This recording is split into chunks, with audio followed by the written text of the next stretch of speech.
Sallu ala Nabi Muhammad. Alhamdulillah, alhamdulillah kita kembali lagi di Cahaya Hati Indonesia. Tadi kita sudah mengkaji surah Luqman ayat 12-14 dan kita lanjutkan sekarang kita coba mengkaji tafsir dari surah Luqman ayat 15-17. Bu, kenal sama Luqman? Tetangga sebelah. Surah Luqman, Bu. Surah Luqman, ini manusia yang dimuliakan Allah. Ada yang menduga keras ini bisa jadi salah satu nabi, tapi memang tidak disebutkan. Nah, untuk itu sudah hadir bersama kita guru kita Al-Mukarram Al-Ustadz Nawawi Aksi. Assalamualaikum warahmatullahi wabarakatuh. Waalaikumsalam warahmatullahi wabarakatuh. Ustadz silakan, fadhil. Silakan. Baik, bismillahirrahmanirrahim. Assalamualaikum warahmatullahi wabarakatuh. Bismillah, alhamdulillah, wassalatu wassalamu ala rasulillah wa ala alihi wa sahbihi wa man walah wa la hawla wa la quwata illa billah. Pemirsa iNews TV di mana saja berada, baik di dalam maupun di luar negeri.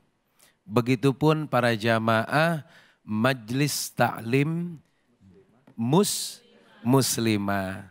Dari mana, Bu?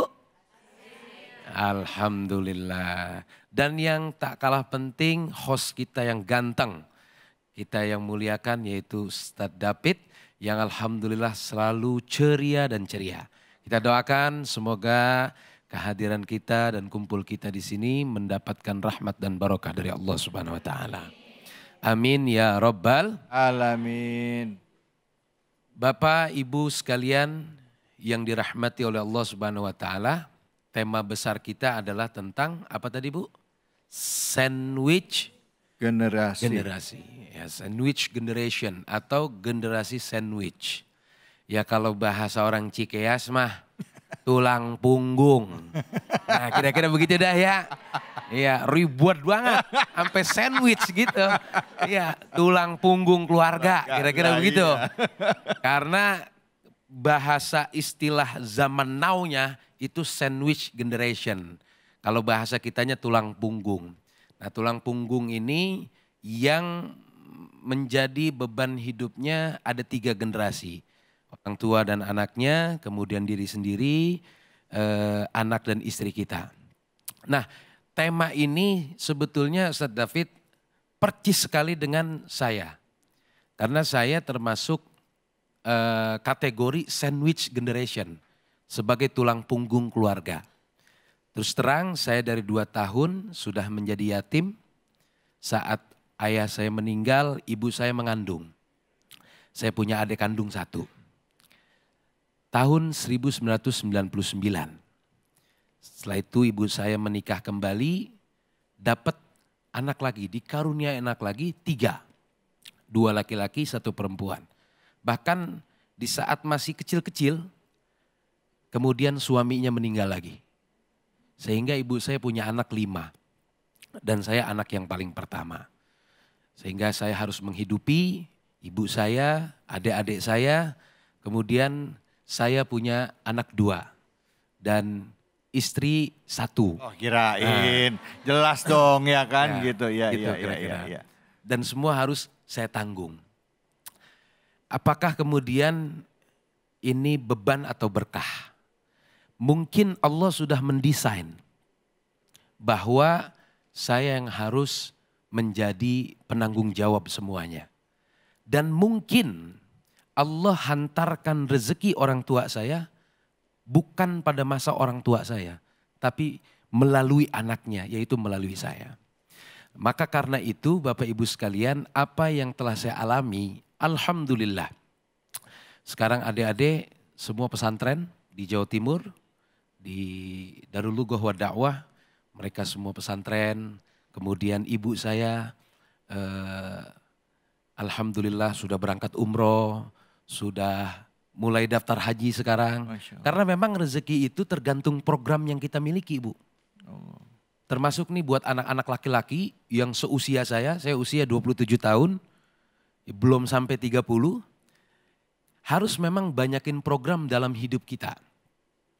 Nah ketika programnya banyak, maka insya Allah rezekinya banyak. Tapi programnya sedikit, maka rezekinya pun demikian. Nah kalau programnya banyak, misalkan kita bikin program, saya pengen umrohin orang tua, nanti ada aja rezekinya tuh. Oh maksudnya ngerencanain. Ngerencanain. Program-program yang baik. Rencana-rencana yang baik.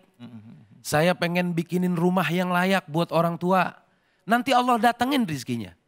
Saya pengen berangkatin haji orang tua. Nanti Allah bakal datengin rezekinya.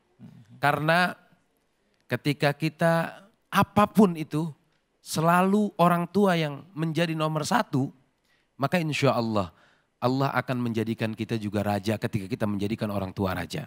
Allah. Oleh karenanya Bapak Ibu sekalian, pemirsa di mana saja berada, jangan pernah perhitungan sama orang tua mah. Ini tempo-tempo emaknya minta sesuatu sama anaknya. Ngomong emaknya nih sama anaknya, Neng. Neng. Nyaut apa Neng? Iya. Panggilin diem baik. Iya. Emaknya ngomong nih sama anaknya, bagi duit atuh emak Neng. Anaknya malah nyaut. Lah jangan minta sama saya mulu ngapa emak? Apaan anak emak bukan cuma saya doang? Apaan anak emak banyak, minta apa sama anak emak yang lain? Jangan. Justru ketika orang tua meminta sesuatu kepada anaknya, berarti di situ orang tua sedang bersandar kepada kita. Orang tua sedang meminta dan berharap kepada kita dan justru Allah sedang melimpahkan keberkahan kepada kita. Allah. Ketika orang tua minta sesuatu sama kita, kita ngomong, Alhamdulillah ya Allah, ternyata harta yang saya punya manfaat buat orang tua saya. Kudunya begitu. Jangan perhitungan sama orang tua. Oleh karenanya ibu bapak sekalian, hari ini kita memuliakan orang tua, Allah nanti yang akan memuliakan kita. Jangan khawatir, jangan takut. Terbukti saya alami hari ini. Alhamdulillah semuanya bisa terpenuhi semua kebutuhan-kebutuhan. Karena apa? Tadi saya buat program, saya buat rencana, pengen bikinin Umi rumah, pengen berangkatin ibu umroh, pengen berangkatin ibu haji, insya Allah nanti rezeki akan datang kepada kita. Dan minta yang paling utama adalah setiap saya melangkah selalu minta ridho daripada orang tua. Karena ridullah fi ridhol walidain. Wasuhtullah fi suhtil walidain. Ridhonya Allah tergantung ridhonya orang tua. Kan ada tuh lagunya. Ridho ilahi karena ridhonya. Murka ilahi karena murkanya. Bila kau sayang pada kasihmu, lebih sayanglah pada ibumu. Bila kau patuh pada rajamu, lebih patuhlah pada ibumu. Maka kita berharap bagi siapapun di luar sana yang menjadi generasi sandwich atau sandwich generation, bersyukurlah bahwa Allah telah mendesain sebetulnya. Mendesain kita untuk bisa bertanggung jawab kepada orang tua kita, kepada anak kita. Dan ternyata mungkin bisa jadi Allah memang memampukan kita. Insya Allah akan Allah mampukan. Kenapa? Karena semua ujian, musibah yang kita hadapi, sebetulnya kita bisa menghadapinya. Sebetulnya kita mampu menghadapinya. La yukallifullahu nafsan illa usaha. Ujian, cobaan yang Allah berikan kepada hambanya tidak mungkin di luar batas kemampuan hambanya. Kita pasti mampu dan kita pasti bisa menghadapi ujian cobaan yang diberikan oleh Allah Subhanahu wa taala. Hanya saja kita banyak-banyak bersyukur kepada Allah Subhanahu wa taala agar kita semuanya ketika bersyukur kepada Allah maka Allah akan tambah nikmatnya kepada kita semuanya. Bagi generasi sandwich yang menjadi tulang punggung keluarga, bismillah, ada Allah, Allah telah mendesain. Yakinkan bahwa ketika kita memberikan tanggung jawab apalagi untuk orang tua, maka insya Allah Allah akan mampukan kita dan Allah akan lapangkan rezeki kita. Jadi jangan sampai kemudian kita malah justru berpikir bahwa orang tua menjadi beban kita. Nah, semoga kita terbebas dari pemahaman-pemahaman keliru bahwa orang tua justru bukan beban hidup kita.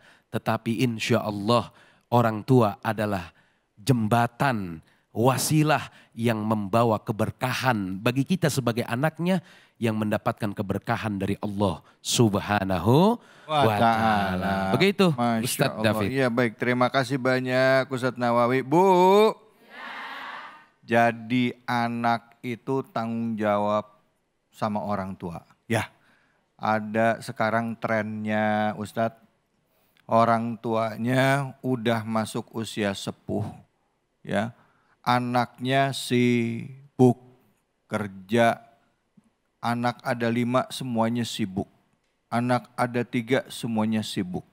Saking sibuknya nggak sempat ngurusin orang tuanya. Ada orang tuanya tuh dititipin ke panti, ya, jompo. Nah, kira-kira kalau sampai ada orang yang seperti itu, alasannya sih baik Ustadz, maaf nih, saya bukannya mau ngejudge orang juga yang naruh orang tuanya di panti jompo. Alasannya saya sibuk kerja cari uang. Kalau di panti jompo kan orang tua saya ada yang ngerawat, ada yang ngurus, orang tua saya bisa ketemu sesama yang seumurannya dia. Kira-kira dosa nggak sih Ustadz kalau kayak gitu? Baik, jadi apa yang ditanyakan tadi sekarang lagi ada yang viral filmnya tuh. Tentang seorang ibu yang anaknya sibuk. Ya. Sibuk semua sampai sama sekali nggak sempat buat ngurusin orang tua. Bahkan ketika orang tua sakit sekalipun anaknya justru malah nggak ada yang nemenin. Ada filmnya sekarang tuh lagi viral. Tahu kan? Ya. Jadi Bapak Ibu sekalian, kalau orang tua mah sama anak Bu, anaknya sakit tuh, anaknya sakit nih. Orang tua ngomong, ya Allah kalau boleh rasa sakit anak ini biar saya dah yang nanggung. Tuh kalau orang tua tuh. Tapi giliran orang tua sakit, kadang-kadang anak pada malas-malesan buat ngurusinnya. Hati-hati. Jangan sampai kita berdosa kepada orang tua kita. Iya. Begitu Ustadz David. Baik. Ustadz, nih ada pertanyaan nih Ustadz nih. Buat para bujangan ya yang atau para yang belum menikah ya. Ada orang yang memutuskan nggak mau nikah karena belum bisa bahagiain orang tuanya. Jadi pertanyaannya, milih nikah dulu apa bahagiain orang tua dulu nih Ustadz? Ya kalau saya sih milih nikah dulu. Iya. Soalnya belum ini. Ya. Belum. Lagi nyari Bu. Gini, jadi anak perempuan dan anak laki-laki kan berbeda. Ya. Kalau anak perempuan orang tua menyerahkan. Tapi kalau anak laki-laki nggak ada orang tua menyerahkan. Ya. Gitu kan? Nah, ketika memang sekiranya kita yakin bahwa ketika kita menikah kemudian bisa sambil membahagiakan kedua orang tua, kenapa tidak? Tetapi ketika memang kita meyakini bahwa kita harus membahagiakan orang tua dulu, ya bahagiakan orang tua dulu. Jadi itu yang paling utama. Kalau kita yakin kita menikah bisa membahagiakan orang tua, maka sambil nikah sambil membahagiakan orang tua. Enak kan kalau begitu. Tapi kalau kita seandainya menikah belum bisa bahagiain orang tua dan belum yakin bisa memberikan yang terbaik buat orang tua, maka bahagiakan dulu orang tua kalian. Maka insya Allah nanti pernikahannya pun akan mendapatkan berkah dan rezeki yang berlimpah. Amin ya rabbal alamin. Bu, ada yang mau nanya. Banyak amat. Mana angkat tangan, silakan Ibu ya. Ya Ibu. Ya. Bismillahirrahmanirrahim. Assalamualaikum warahmatullahi wabarakatuh. Waalaikumsalam warahmatullahi wabarakatuh. Perkenalkan Ustadz, Mas David, nama saya Ibu Yulia Stuti dari Majelis Taklim Muslimah Asidik Cikeas.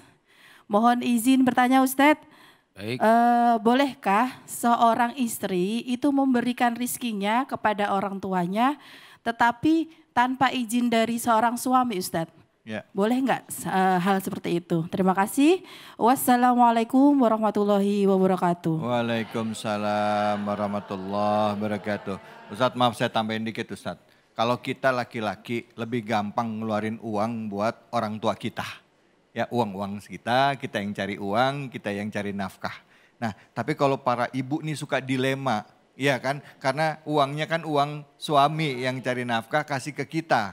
Tapi orang tuanya susah, ya kan? Kalau dibilang dia nggak bantu, nanti dibilang anak durhaka. Dia tahu dia tahu orang tuanya susah. Tapi suaminya kagak mudeng ini Ustadz, ya kan Ibu ya? Ada yang kayak gitu ada? Wah kencok ada. Gimana nih Ustadz? Ya, boleh nggak diem-diem yang namanya anak mah pengen batu ya? Mau kerja sendiri juga.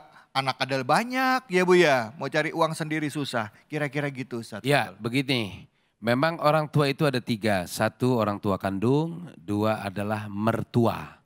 Dan yang ketiga adalah guru, kira-kira begitu.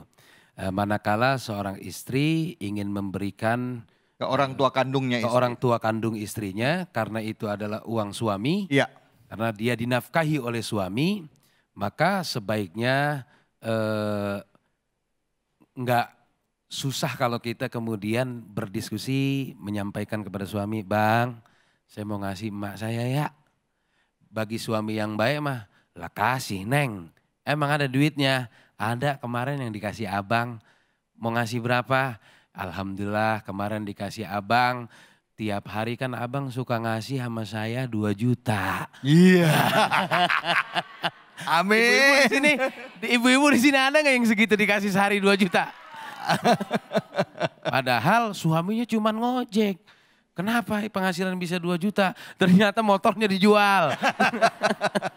Ya, jadi memang menyampaikan kepada suami, izin Bang ya, saya mau memberikan uang untuk orang tua saya. Saya yakin bagi suami yang soleh, yang baik, karena orang tua juga, mertua adalah termasuk orang tua, pasti akan memberikan izin. Jadi baiknya seperti itu, menyampaikan kepada suami bahwa saya akan memberikan uang kepada ibu saya. Insya Allah itu akan membawa berkah untuk rumah tangganya.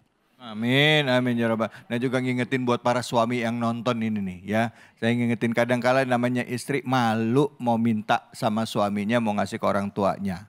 Jadi kalau ada suami yang pengen rezekinya berlimpah, bapak-bapak, Pak, hoi, yang nonton ya. Orang tua jangan cuma orang tua kita, mertua kita juga, orang tua istri juga kita perhatiin, itu juga orang tua kita. Gitu ya Kiai ya? Betul. Baik, Masya Allah. Bu, mukanya langsung pada seneng semua ini diomongin begitu. Habis ini kita lanjut lagi ya. Jadi jangan kemana-mana, tetap di Cahaya Hati Indonesia.